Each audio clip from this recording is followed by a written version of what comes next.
But I'm just gonna say, it's like whenever you see two men with a mic, it's like, oh shit, it's scary. But don't worry, you don't need to be afraid of us. Word. I'll just jump right into it. My experience, bro, living in Miami or just meeting Cubans from outside the United States, I'm not gonna lie, bro. I've really tried to connect. I've tried to relate. I'm very pro like Latino America, America Latina.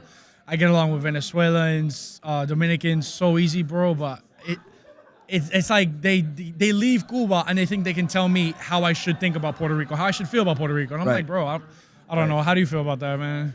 So I think what I was sharing with you a moment ago, right?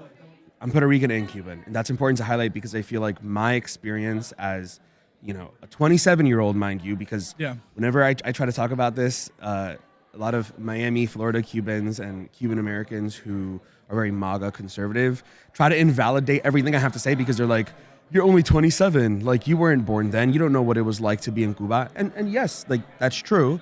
But what I'm talking about and what I try to always focus on is the present, right? Let's use what we've seen, let's use what we know, and let's make decisions with that information. So I say that I'm Puerto Rican and Cuban because, as you know, right, like what Puerto Rico is going through is as a colony is what Puerto Rico is going through as a colony is just the same. My God, my brain, my train of thought. Okay. I got you. So what Puerto Rico is going through right now is what Cuba went through right before the revolution, because they're selling off to the white man. They're selling off to non-natives.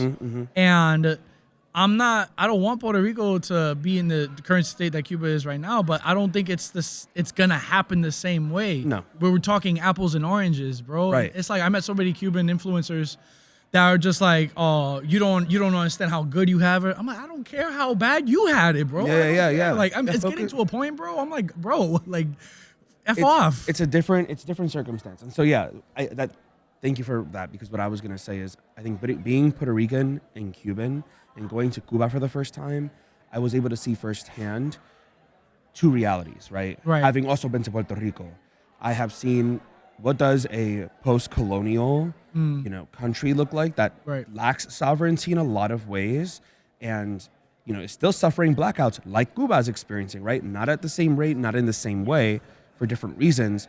But these are two countries, one not with the U.S. government, one with, but are still struggling with things like electricity because at the end of the day, the U.S. government in Cuba is restricting oil and critical resources from going to Cuba. Right. And in Puerto Rico is just neglecting but Puerto Ricans' demands and asks because we have fucking Luma. So I point that out to say that when we're talking to Cubans, whether it's creators, whether it's Cuban Americans, specifically in Miami, I think that sure, they have a bunch of trauma. I can see. Two things can be true. Right. I can acknowledge that some of them have a lot of trauma. I can acknowledge that some of them might be just angry and frustrated because they lost, the ability to be born and raised and experience having, their family in Cuba. Right. I try to really acknowledge those things, but I do think that there's a certain point that we have to recognize our limitations in trying to have dialogue with. They just be going for me. They go above and beyond. I recognize I have a temper, and I got called out on Twitter because of it, which I had to eat shit. Yeah. But I deserved it. Right. But at the end of the day, my anger is not with Cuba per se. No. But it's really with the Cuban American, which is a whole different aspect. Yeah. Which is, well, let's be specific. MAGA and conservative Cuban Americans that don't recognize and fail to acknowledge the blockade, first and foremost, and the ongoing economic war on Cuba. Let me ask you something. Do you think that they somewhat want their people on the island to suffer? Like, do you think I feel like it gets to a point, I think they want to see them suffer. I think that there is just such a disconnect between the vast majority of MAGA conservative Cubans here in the States with what's actually happening there. And I think they want to create any conditions. And this is, when I say they, I'm saying this because this is what they're telling me in my DMs. They want to see and create any conditions possible for Cuba to have for there to be U.S. intervention in Cuba. By any means necessary. By any means necessary. That's literally what they've told me. That's why when I said I'm going to Cuba to deliver aid, they're like, that's not possible.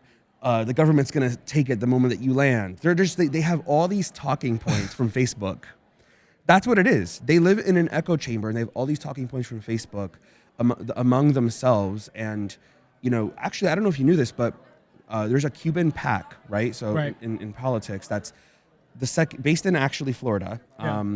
That's the second largest to APAC. Okay. Right? This is important for people to know because I didn't know this, but really that Cuban PAC, which you can, find the put it on screen or whatever, right, is literally funding efforts in Cuba, funding efforts here to ensure that there can soon be U.S. intervention. Okay.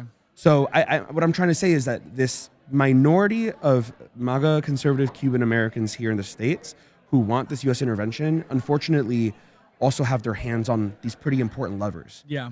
And I think, again, whether it's just the dialogue they're having or even in the context of politics, there needs to be a shift in that narrative. Okay. More of us have to have this conversation. And your frustrations as a Boricua navigating this is so valid because, again, you have a lived experience living in Puerto Rico, a country that is, has the heel of America's boot on its neck.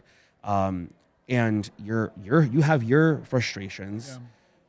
And I think it's super invalidating and dismissive when MAGA conservative Cuban Americans don't acknowledge that. Yeah. Right. And they think America's the saving grace. I will say this. Yeah. When's the next time you're going to go to Cuba? And can Honestly, I go with you? This year. Actually, yeah. There have been groups, for people's knowledge, that have been going to Cuba forever, like for decades. Okay. So let's organize. Actually, I'm trying to go. I think there's an opportunity to hopefully go sometime in August. But it's just finding the groups that have been doing the organizing and trying to find a way to plug in. We're going to Cuba. Yeah, let's go to Cuba. All right. I appreciate you. All right, that was great. That was good.